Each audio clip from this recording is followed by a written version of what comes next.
வணக்கம். சிறகடிக்க ஆசை சீரியலில் இனி என்ன நடக்க போகுது அப்படின்னு தான் பார்க்க போகிறோம். இங்கே மனோஜ் கடன் தொல்லையால் கடையே நடத்த முடியாமல் கடையை அடைச்சிடுறாங்க.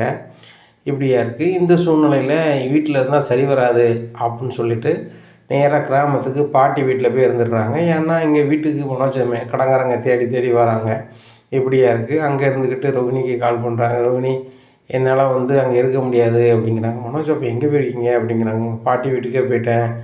அங்கேனா தான் கடங்காரங்களுக்கு தெரியாது, அதனால தான் கிராமத்தில் இருக்கேன். பாட்டி என்னென்னு கேட்டுட்ருக்காங்க. நான் சும்மா தான் கிராமத்துக்கு வரணும்னு தோணுச்சு, பாட்டிக்கு வந்துட்டேன்னு சொல்லிகிட்ருக்கேன், நீ எதுவும் சொல்லிடாத அப்படிங்கிறாங்க. மனோஜ் பாட்டிக்கு எல்லாமே தெரியும், அண்ணாமலை அங்கிள் எல்லாமே சொல்லிட்டாங்க அப்படின்னு. சொல்லிட்டாங்களா அப்படிங்கிறாங்க. ஆமாம் சொல்லிட்டாங்க, நீ எதுவும் நினைக்க வேண்டாம், இரு நான் வரேன் அப்படின்னு சொல்லிட்டு ஒரு கார் பிடிச்சி நேராக அங்கே போகிறாங்க. மனோஜ் நீ ஏன் கவலைப்படுற, கிளம்பு அப்படின்னுட்டுருக்காங்க. அப்போ அவங்க பாட்டி சொல்கிறாங்க, பாரு ரோகிணி, உங்கள் அப்பா பணக்காரங்களோ ஏழையோ, ஆனால் அந்த விஜயா இவனை பணக்கார மாதிரி வளர்க்கேன்னு சொல்லி போலி பகட்டாக வளர்த்துட்டான். அதனால தான் அந்த மனோஜுக்கு இருக்கிறத வச்சுக்கிட்டு வாழ தெரியலை. அதாவது 10 ரூபா நம்ம கையில் இருந்தாலும் அதை வச்சுக்கிட்டு மனநிறைவாக வாழணும், அதுதான் வாழ்க்கை.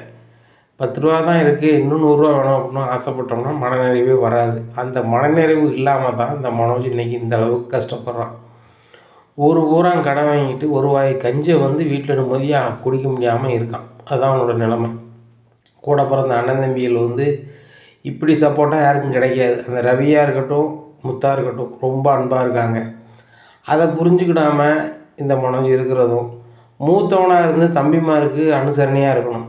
அப்படி இல்லாமல் இவங்களுக்கு பாரமாக இவன் இந்த பையன் இருக்கான், இதான் உள்ளது, உங்கள்கிட்ட இப்படி சொல்லுதுன்னு தப்பாக நினைக்காதம்மா, நீனும் சரி கிடையாது. விஜயாவுக்கு சிங்சா அடிச்சுக்கிட்டு இருந்தால் மட்டும் போதுமா? அந்த கடை எப்படி நடக்கு, ஏது நடக்கு? அதுபோக அந்த இவ்வளோ பெரிய தண்ணி கட்டடத்தை கம்மியான தொகைக்கு தருவாங்களா? அப்படி நட்டப்பட்டு யாரும் செய்வாங்களா? நம்ம என்ன உங்களுக்கு சொந்த பந்தமா, இல்லை தெரிஞ்சவங்களா, அறிஞ்சவங்களா? எதுவும் கிடையாது. அப்படி இருக்கும்போது எப்படி நம்மளுக்கு தருவாங்க? அது உனக்கு நல்லாவே புரியணும். உங்களுக்கு புரியலை. அவன் பணத்தை ஏமாற்றிட்டு போயிட்டான். இப்போ என்கிட்ட பணமே இல்லைன்னு கையை வரிச்சிட்டான். இப்போ என்னாச்சு? 30 லட்ச ரூபா கடமாகி போச்சா? கடைக்காரங்க பூரா தேடி அலையை தான். கடையும் திறக்க முடியல. கடை சொந்த கடை தான்.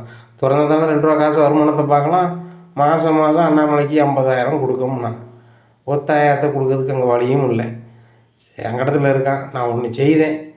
இங்கே எனக்கு தெரிஞ்ச ஒரு ஆள் இருக்கார், அவர்கிட்ட சொல்லி ஒரு 15,000 சம்பளத்துக்கு வேலையை ரெடி பண்ணி கொடுக்கேன். இங்கேயே இருந்துக்கிட்டு சாப்பிட்டுக்கிட்டு ஒழுங்கு மாதிரியே இருக்க சொல்லு அப்படிங்கிறாங்க. இங்கே மனோஜ் நினைக்கிறாங்க, 15,000 சம்பளம்லாம் எனக்கு எந்த மூளைக்கு காணும்? அதுபோக நான் சிட்டிக்குள்ளே வாழ்ந்தவன், எனக்கு இந்த கிராமம் மட்டும் நான் இருப்பேனா அப்படி இப்படின்னு சொல்லி ஒரு மனசுக்குள்ளேயே பேசுகிறாங்க. அதுபூரா நினைக்கிறாரு, சிட்டிக்குள்ளே போனாலும் கண்டிப்பாக கடங்காரமாக நம்மளை சுற்றிடுவாங்க, இப்போதைக்கு அமைதியாக தான் இருக்கணும் அப்படின்னு சொல்லிட்டு பாட்டி நான் ஒரு வாரத்துக்கு எந்த வேலைக்கும் போகல, கொஞ்சம் அமைதியாக இருக்க போகிறேன் அப்படிங்கிறாங்க. எத்தனை நாள்னாலும் சும்மா இரு சரி தானே, அதை பற்றி ஒன்றுமே இல்லை. நான் சாவது வரைக்கும் உழைக்கணும் மனநிலையில் உள்ளவா. இங்கே உட்காந்து சாப்பிட்டாலும் 2 தலைமுறைக்கு சாப்பிட்றதுக்குள்ள விவசாய நிலமும் நம்மகிட்ட இருக்குது, சொத்து பத்து இருக்குது. அதை வச்சுக்கிட்டே நம்ம வாழக்கூடாது. ஆனாலும் உழைப்பை நம்ம பயன்படுத்த தான் செய்யணும் அப்படி இப்படின்ட்டு இருக்காங்க. உடனே பாட்டி எனக்கு ஒரு உதவி செய்கிறீங்களா அப்படிங்கிறாங்க. என்னடா செய்யணும், என்ன வேணும்? 500,000 கடன் வேணுமா அப்படிங்கிறாங்க. இல்லை பாட்டி, எனக்கு ஒரு சொத்தை விற்று தரீங்களா? அதை விற்றுட்டிங்கன்னா நான் கடத்தை பூரா அடைச்சிடுவேன், அடைச்சிட்டு பிஸ்னஸையும் பெருசாக பண்ணிடுவேன், உங்களுக்கு என்ன உண்டோ பண்ணிடுவேன் அப்படி இப்படிங்கிறாங்க. என்னடா உங்கள் அம்மைக்கு ஆசையை காட்டுற மாதிரி இந்த நாச்சியாருக்கு ஆசையை காட்டலான்னு பார்க்கியா? இந்த நாச்சியார் எதுக்குமே என்ன செய்ய மாட்டேன், மதிமயங்க மாட்டேன். நானும் அப்படி தான், என் பேரை முத்தும் அப்படி தான், அதே மாதிரி தான் வளர்த்துருக்கேன். சரிதானா? பணம் ஒரு பகட்டுக்கு வாழ்க்கைக்கெலாம் நாங்களாம் ஆசைப்பட மாட்டோம் இல்லைங்கிட்டா.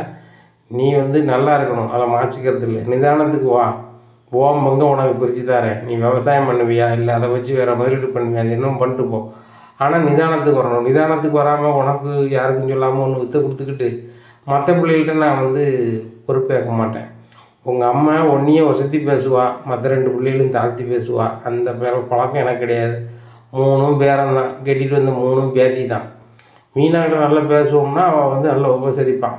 அதுதான் வித்தியாசமாக தவிர்த்து மற்றபடி நான் எந்த வித்தியாசத்தையும் யார்ட்டையும் காட்ட மாட்டேன் அப்படிங்கிறாங்க. இல்லை பாட்டி, முத்து இப்படி கஷ்டப்பட்டு ஏதாவது ஹெல்ப் பண்ணிப்பீங்களா அப்படிங்கிறாங்க. அப்படின்னு ஆச்சரிச்சிருக்காங்க. டேய் மனோஜ், ரோஹிணி இன்னும் கேட்டுக்கா, முத்து மீனாவும் மாடியில் ரூம் கட்டுறதுக்கு ரொம்ப கஷ்டப்பட்டு பணம் சேர்த்துக்கிட்டு இருக்காங்க. அவங்களால சேர்க்க முடியாத சூழ்நிலை. ஆனால் அவங்களுக்கு கல்யாண பரிசு கொடுக்கணும்னு சொல்லி ஒரு பங்களாவாக பரிசு கொடுக்காங்க, அது வேற புறம். ஆனால் என்கிட்ட வந்து 5 காசு வாங்கக்கூடாதுன்னு ஒரு எண்ணம் அவனுக்கு. என் அப்பன்கிட்டையும் வாங்கலை. அவங்க கஷ்டப்பட்டு பாடுபட்டு சேர்த்தாங்க. சரிதானா? இதெல்லாம் உள்ளது. அதுபோக அவன் நல்ல ஆள், அதை புரிஞ்சுக்க. அதே மாதிரி நீ நல்லவனாக மாறிடணும். அவன்லாம் வந்து என்கிட்ட 5 ரூபா காசை எதிர்பார்க்க மாட்டான், நான் கொடுத்தாலும் வாங்க மாட்டான். இதுதான் உள்ளது. அவன் இங்கே இருக்கும்போது எனக்கு தான் வேலை செஞ்சு தருவான், மற்றபடி என்கிட்ட 5 பைசா கேட்க மாட்டான். ஆனால் நீ வந்து முத்துக்குன்னா செய்வீங்க, எனக்குன்னா செய்ய மாட்டீங்கன்னு பேசுத.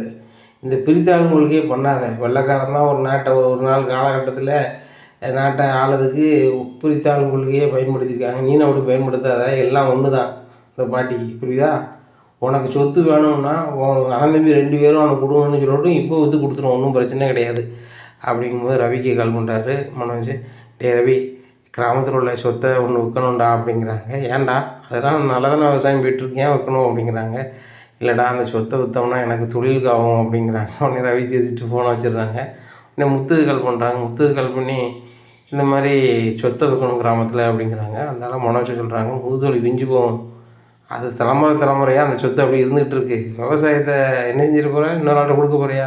பாட்டி செம்மையாக விவசாயம் பண்ணிகிட்டு இருக்காங்க. உனக்கு விவசாயம் பண்ணு தோணுச்சுன்னா கிராமத்துலேருந்து பண்ணு. நான் எப்படிடா பண்ண முடியும்? நான் சிட்டியில் இருந்தவன், நான் எவ்வளோ படிச்சிருக்கேன் தெரியுமா அப்படிங்கிறாங்க. உனக்கு இருக்க பிரச்சனையே தான்டா. நான் பெரிய ஆளுன்னு தலை கௌரவத்தில் வாழ்ந்தால் வாழவே முடியாது. வரட்டு கௌரவம்டா அதெல்லாம். யார் என்ன படித்தாலும் அந்த அறிவை பயன்படுத்தி விவசாயம் செய்யலாம். எல்லோரும் இறங்கி விவசாயம் பண்ணால் தான் விவசாயம் செழிக்கும். நான் பண்ண மாட்டேன், நீ பண்ண மாட்டேன்னா கடைசியில் உணவு பஞ்சத்தில் தான் அவ்வளோ ஏறும் சாப்பிடணும். இதானே உள்ள நிலை. உலகத்தினுடைய நிலைமை அப்படி தான் இருக்குது. என்ன, படித்தவன் போகிறானா விவசாயம் பண்ண மாட்டேன்னா அப்போ யாரா விவசாயம் பண்ணுறது? இருக்க எல்லா ஜனமும் பண்ணணும். இப்படி பேசுறதே முதல்ல தப்பு, நீ ஃபோனை வை அப்படிங்கிறாங்க. உடனே ரவிக்கே கால் பண்ணிட்டே இப்படி பேசினா அப்படிங்கிறாங்க. எனக்கு அப்படி தான் பேசுகிறான், விவசாயத்தை வைக்கணும், நான் தொழில் பண்ணதுக்கு ஆகும், என் கடங்காவெல்லாம் அடைக்க போகிறேன் வைக்க போகிறோம்னு சொல்லுதான் அப்படிங்கிறாங்க. அவங்க கடை காணிச்சதான் இரு அப்படின்ட்டு இருக்கும்போது பாட்டிக்கு முத்து லைனுக்கு போகிறாங்க. பாட்டி, அவன் சொல்லுதான் எதுவும் பண்ணிடாதாங்க அப்படிங்கிறாங்க. அது எப்படி முத்து பண்ணுவேன்? என் பேரை மாதிரி 3 பேர் சம்மதிச்சா தானே நான் விற்று கொடுப்பேன், ஏன்னா நான் எப்படி விற்று கொடுப்பேன் அப்படிங்கிறாங்க. அவன் எத்தனை நாள்னாலும் இங்கே இருக்கட்டும், சாப்பாடு முறையே நான் கழிப்பேன், அவ்வளோதான் அப்படிங்கிறாங்க. பாட்டி, நான் ஊருக்கு போகிறேன், அங்கே என் ஃப்ரெண்டுகிட்ட வந்து ஒரு ரூம் பார்க்க சொல்லியிருக்கேன், எனக்கு ஒரு 10,000 வேணும் பாட்டி, எதையாவது தாங்க அப்படிங்கிறாங்க. ஒரு 10,000 கொடுக்காங்க. ரோஹிணி மனோஜும் கிளம்பி போயிடுறாங்க. அங்கே மொட்டை சந்தோஷம் ஒரு ரூம் எடுத்து கொடுக்காங்க. அங்கே தங்கிக்கிறாங்க. தங்கிட்டு, ரோஹிணி ஒரு நல்ல வேலை தேடிட்டு சொல்லுதேன், கடங்காரங்களை எல்லாமே சொல்லிடு, கொஞ்சம் டைம் வேணும், கொஞ்சம் கொஞ்சமாக தான் தர முடியும், இப்போ என்கிட்டதும் கிடையாது, என் வீட்டுக்காரர் ஒரு பெரிய வேலைக்கு போன பிறகு தான் நான் தருவேன்னு சொல்லிடு அப்படிங்கிறாங்க. சரி மனோஜ் அப்படின்னு சொல்லிட்டு வீட்டுக்கு போயிடுறாங்க. அதே மாதிரி கடங்காரன் நிறைய பேர் வராங்க. மனோஜ் கடனுக்கு ரோஹிணினால் அம்மா சொல்லி சமாளிக்காங்க. இப்படியா இருக்குது. அப்போது மொட்டை சந்தோஷம் சொல்லுவார், நான் பார்க்குக்கு வரல அப்படிங்கிறேன். பார்க்குக்கு வரலையா? நீ தினம் பார்க்கு வருவேன்னு சொல்லி தான் இங்கே ரூம் எடுத்துருந்தேன், நீ வரலங்க அப்படிங்கிறாங்க. இல்லை, ஏதாவது வேலை தேடணும், எனக்கு தெரிஞ்ச ஃப்ரெண்ட்ஸ் இருந்தால் சொல்லுங்கள் அப்படிங்கிறாங்க. நான் சொன்ன ஃப்ரெண்ட்ஸு பூரா கிழிஞ்சு போச்சு, நான் சொல்லுதேன் தெரிஞ்சா அப்படின்னு சொல்கிறாரு. இங்கே சந்தோஷ் பார்க்குக்கு போகிறாரு. மனோஜ் அங்கங்கே வேலை தேடி அழைக்கிறாரு, ஒன்றும் கிடைக்கல. தெரிஞ்சவங்க அறிஞ்சவங்கெல்லாம் மனோஜை பார்த்தோன்னே அழகுதாங்க. ஆகா, அடுத்தவங்க வீட்டை ஒவ்வொரு வீடுன்னு சொல்லிட்டு நீ லோன் கேட்க போனாலும் உங்கள் பிரச்சனை வெறும் பிரச்சனை, செய்தி பேப்பர்லேருந்து எல்லாம் வந்துருச்சு, உங்களுக்கு எவனும் வேலை தர மாட்டான், உங்களை யாரும் நம்ப மாட்டான் அப்படி இப்படின்னு அனுப்பிக்கிட்டே இருக்காங்க. ஒரு சில ஆள் என்ன சொல்லுவாங்க, ஏற்கனவே நீங்கள் ஃபர்னிச்சர் கடை வச்சுருந்தாலும் பெரிய டீலர்ஷிப் எடுத்தால் அப்படி இப்படின்னு பண்ணாலும் உங்களெல்லாம் வேலை கேட்க முடியாது அப்படி இப்படின்னு சொல்லிட்டு ஒருத்தரும் வேலைக்கு கொடுக்கல. கடைசியில் மதியங்கான சரியான வயிறு பசி ரொம்ப தவங்கிடுது. அப்போ தான் ஏற்கனவே வேலை பார்த்த அந்த ஹோட்டல் மேன் நிற்காரு. இன்னொன்று இங்கே போய் ஒரு வாய் சாப்பிட்ருவோமா அப்படின்னு நினைக்காரு. ஓனர் இல்லைன்னா எப்படியாவது வேலை பார்க்குறவங்க ஏமாற்றி மாதிரி சாப்பிட்றலாமே அப்படின்னு சொல்லிட்டு உள்ளே போகிறாரு. ஓனர் இல்லை. அப்போ வணக்கம் போடுவார். என்னப்பா வரட்டுக்கு வரும் முன்னேப்பா, உன் ஃபர்னிச்சர் கடைக்கு வரும்போது என்னமோ பேசினேன், நம்ம ஒன்றா நம்ப வேலை பார்த்தா எனக்கு ஒரு பொருளை குறைச்சி கொடுக்கணும்னா கொடுக்க மாட்டோம்னா, இப்போ நண்பாங்க அப்படிங்கிறாங்க. எனக்கு வயிறு பசி தாங்க முடியல, எனக்கு அந்த ஃபர்னிச்சர் கடையிலேருந்து எல்லாமே போச்சு, எனக்கு ஒரு ரூபாய் சோறு வேணும் அப்படிங்கிறாங்க. இவ்வளோத்துக்குள்ளே இறங்கி வந்துட்டியா அப்படின்னு சொல்லிட்டு ஒரு ரூபாய் சோறை கொடுக்காங்க. அப்போ சோறை கொடுத்து சாப்பிட்டுருக்காரு. ஓனர் வந்துடுறாங்க. ஓனரும் பார்த்துடுறாரு. சரி ரைட்டு, அந்த பையன் வந்து நூலாயிட்டானோ அவருக்கு நல்லாவே தெரியுது, ஃபர்னிச்சர் கடையை விற்றுட்டான், வேலை தேடி அங்கங்கே அலையுதான் அப்படிங்கிறது எல்லா வாரமே அவருக்கு தெரியுது. சரி சாப்பிட்டா இப்படியே சாப்பிட்டு போட்டு நம்மகிட்ட வேலை பார்த்து வந்தானே நினச்சி ஒரு பெருந்தன்மை மனசோட கல்லால் உட்காந்துருக்காரு. ஆகா, ஓனர் வந்துட்டா, நைஸாக எழுந்திரிச்சி போகணுமே அப்படின்னு சொல்லிட்டு நைஸாக எழுந்திரிச்சி போகிறாங்க. அப்போ மனோஜை பார்த்து அந்த ஓனர் சொல்கிறாரு, நைஸெல்லாம் போக வேண்டாம்ப்பா, எப்பவும் போல் போ, நீ நம்மகிட்ட வேலை பார்த்த பிள்ளை தானே போ அப்படிங்கிறாங்க. உடனே மனோஜ் வந்து சாரி அப்படின்னு சொல்லிட்டு கை கொள்ளிட்டு, எனக்கு வேலை வேணும் அப்படிங்கிறாங்க. தம்பி சொல்லுதும் தப்பாக நினச்சிக்காதீங்க, உங்களை பற்றி நான் வந்து நீங்கள் வேலை பார்த்துட்டு நீங்களாம் ஒரு ஆளா நான் ஏத்தாப்புல ஹோட்டலில் போயிட்டு போனீங்க. இந்த பையன் யார் எப்படின்னு நான் விசாரித்தேன். விசாரித்த வகையில் ஒன்று யாருமே நல்லபடியாக சொல்லலப்பா. சொந்த தாப்பனையே ஏமாற்றி பணத்தை ஆட்டையை போட்டு போன ஆள். பொண்டாட்டியோட வீட்டில் பணத்தை வாங்கி தான் அவன் தொழிலே பண்ணிக்கிட்டு இருக்காரு. அப்படி ஆளுங்களாம் நான் கேள்விப்பட்டேன்.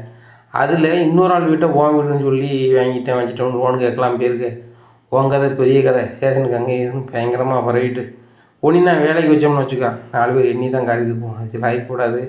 நீ கிளம்பியிருப்பா வந்தால் போனால் அண்ணன் ஹோட்டலில் சாப்பிட்டுக்கா. என்ன பழைய மாதிரி இருக்காத. நிறைய படிச்சிருக்கேன் அப்படி இப்படின்னு ஆணவத்தில் ஆடாத. நான் என்ன படிச்சிருக்கேன் தெரியுமா? நீ 4 டிகிரிங்க. என்ன நானும் அதே 4 டிகிரியை படிச்சுட்டு தான் அந்த ஹோட்டலில் நடத்துதேன். சரிதானா? யாருக்கும் நான் பெரிய ஆளும் கிடையாது, யாருக்கும் சிறிய ஆள் கிடையாது. இப்படி மனநிலையில் வாழ்ந்தால் மட்டும்தான் வாழ முடியும். நீ நினைக்கிற மாதிரி நான் தான் பெரிய ஆள், எனக்கு கீழே தான் எல்லாரும் அப்படின்னா நீ தனியாக தான் எங்கேயாவது தனி மரமாக நிற்கணும். இப்போ பாரு சொத்து பத்து எல்லாம் போச்சுடா. அந்த வீடு போச்சு, 30 லட்ச ரூபா போட்ட வீடு சொத்து இது போச்சு, பணம் போச்சா, கடை போச்சு, உன் ஆணவமும் போச்சு. இப்போ மறுபடியும் எப்படி வந்து நிற்க? என்கிட்ட ஒரு வேலை இருந்தால் தாங்க அப்படின்னு கேட்டு வந்து நிற்க. அந்த நிலைமையில தானே இருக்க அப்படிங்கிறாங்க. அவனாச்சு எப்படியாவது ஒரு வேலை கொடுங்க, இதை நான் நல்லா மேனேஜ் பண்ணிக்கிறேன், எனக்கு ஒரு மேனேஜர் மாதிரி வேலை கொடுங்க அப்படிங்கிறாங்க. தம்பி உன் டைப்புக்கு மேனேஜர்லாம் லாய்க்கப்படாது, ஹோட்டல் தொழில் உனக்கு லாய்க்கப்படாது. உனக்கு தெரிஞ்ச ஒரே தொழில் உன் வாயை வச்சு வடைச்சி விடுற மாதிரி ஏதாவது வேலைக்கு போனால் போ. அப்படின்னா தான் உனக்கு ஒரு வாய் கஞ்சியும் கிடைக்கும். இங்கெல்லாம் வாங்கிக்கூடாது. நீ கிளம்பு தம்பி. வியாபாரம் இருக்கிற நேரத்தில் வந்து இடைஞ்சு பண்ணிகிட்ருக்காத. வந்தையா போனையா சாப்பிடு. நீ சரி நம்மகிட்ட வேலை பார்த்த பையன் சங்கடப்பட்டுன்னு நான் இதெல்லாம் பேசுகிறேன், அவ்வளோதான். மற்றபடி உனக்கு வேலை கொடுக்குற அளவுக்கு நான் இழிச்சு வாங்க கிடையாது தம்பி. நீ கிளம்பிடு பார்ப்போம். உனக்கு கொஞ்சம் தெம்பாயிட்டேன்னா நீ என்னையே குறைச்சி பேசுவேன். எனக்கு தெரிஞ்ச விஷயம் தானே. கிளம்பு நேராகுது அப்படிங்கிறாங்க. உடனே மனோஜ் ரொம்ப கடுப்பில் சொட்ட தலைங்க இப்படிலாம் பேசுகிறாங்க. இவனுக்கு எதாவது எப்படியா உருட்டி பற்றி ஒரு ஹோட்டல் வச்சு இவனை காலி பண்ணணும் அப்படின்னு சொல்லிட்டு மனசுக்கு நினைச்சிட்டு போகிறாரு. என்ன அவர் திருந்தாத ஜென்மம் தானே மனோஜ் அப்படிங்கிற மனநிலையில் உள்ளவர் தான். அப்படியே கிளம்பி போகிறாரு. ஹோட்டல்லேருந்து வெளியே வந்தோன்னா ரோகிணி வராங்க. என்ன மனோஜ் இங்கேருந்து வரீங்க அப்படிங்கிறாங்க.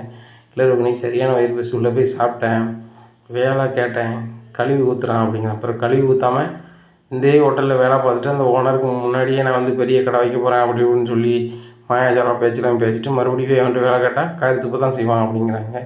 என்ன செய்ய ரோகிணி, எல்லாம் தலைவிதியாக இருக்குது. எப்படியாவது உங்கள் அப்பாட்ட பேசி எனக்கு கொஞ்சம் பணம் வாங்கி தர ரோகிணி, நான் அப்படின்னா தான் நான் பெரிய ஆளாக வர முடியும் அப்படிங்கிறாங்க. மனோஜ் உங்களுக்கு வெக்கமா இல்லை? எதுக்கு எடுத்தாலும் உங்கள் அப்பாட்ட பணம் வாங்கன்னு சொல்கிற அப்படிங்கிறாங்க. இதை கேட்டால் மனோஜ் அதுக்கு மனோஜ் ரோகிணி நீ வீட்டை ஏமாத்துற மாதிரி என்னையை ஏமாத்தாத, உங்கள் அப்பாட்ட எனக்கு எப்போ பணம் வாங்கி தந்த அப்படிங்கிறாங்க. இதை கேட்டால் ரோகிணி திருன்னு முடிக்காங்க. இனி என்ன நடக்கும் அப்படிங்கிறத பொறுத்திருந்து பார்க்கலாம்.